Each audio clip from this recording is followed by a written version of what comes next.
जरूरी नहीं रोशनी चिराग से हो, शिक्षा से भी घर रोशन होते हैं। नमस्कार दोस्तों, टॉपर्स ट्रैक में आप लोगों का स्वागत है। हम आप लोगों को ज्योग्राफी पढ़ा रहे थे, उसमें हमने पठार पढ़ाया था।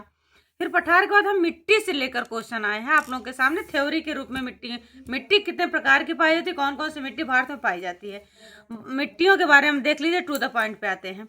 भारत में कितने प्रकार की मिट्टी पाई जाती है, हमारे भारत में कितने प्रकार की मिट्टी पाई जाती है, क्वेश्चन आता है। हमारे भारत में 8 प्रकार की मिट्टी पाई जाती है, ध्यान रखिएगा। हमारे भारत में 8 प्रकार की मिट्टी पाई जाती है। अब एक एक करके हम सबका नाम बताएंगे और सबकी विशेषता बताएंगे। अब देख लीजिए, नंबर 1 पे है जलोढ़ मिट्टी, ध्यान रखिएगा। जलोढ़ मिट्टी का नाम आप लोगों ने सुना होगा क्योंकि पेपर में आता है। नदियों द्वारा लाई गई मिट्टी जो भारत के उत्तरी मैदानों और डेल्टाई क्षेत्रों में पाई जाती है। जलोढ़ मिट्टी जो है भारत के डेल्टाई क्षेत्रों में पाई जाती है।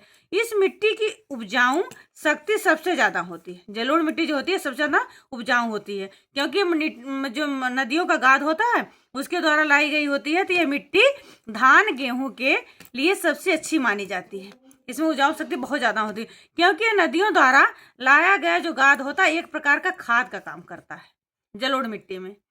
इस मिट्टी में जल धारण क्षमता अधिक होती है। जल धारण क्षमता भी अधिक होती है। गेहूं और धान के लिए बहुत अच्छी मिट्टी मानी जाती है जलोढ़ मिट्टी। ये नदियों के जो डेल्टा होता है उसके किनारे किनारे ज्यादा मिलती है। अब दूसरे नंबर पे देखिए काली मिट्टी। काली मिट्टी का नाम सुनिए। काली मिट्टी दूसरे नंबर पे काली मिट्टी है। काली मिट्टी से क्वेश्चन बहुत आते हैं क्वेश्चन। काली मिट्टी कपास की खेती के लिए काफी अच्छी मानी जाती है।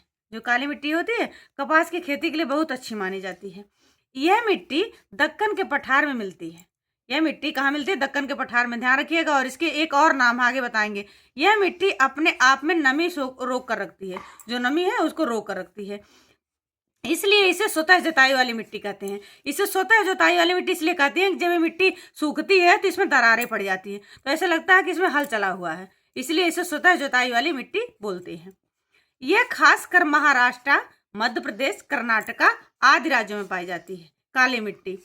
इस मिट्टी में कपास, अंगूर, खट्टे फल हुए, कपास हुआ, तंबाकू हुई, इन सब की बड़ी मात्रा में खेती की जाती है। इसे रेगुर मिट्टी का ध्यान रखिए, हम हाईलाइट कर दे रहे हैं।